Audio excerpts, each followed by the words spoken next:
Hello guys, welcome to my channel. ఈరోజు recipe కందగడ్డ భక్షాలు. ముందుగా ఉడకబెట్టుకున్న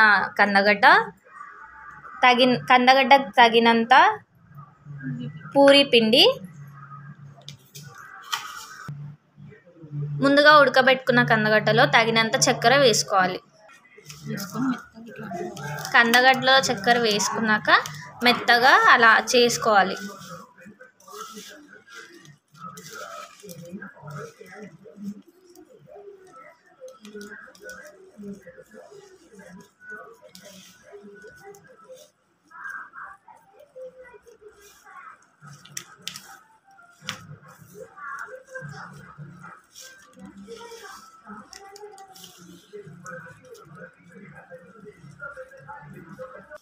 చక్కెర కందగడ్డలో కలిసేంత వరకు ఫైన్గా కలుపుకోవాలి.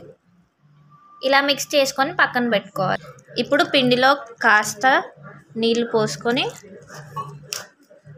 చపాతీ పిండిలాగా కలుపుకోవాలి. చపాతీ పిండి కన్నా కాస్త లూజ్గా, భక్షాల పిండిలాగా.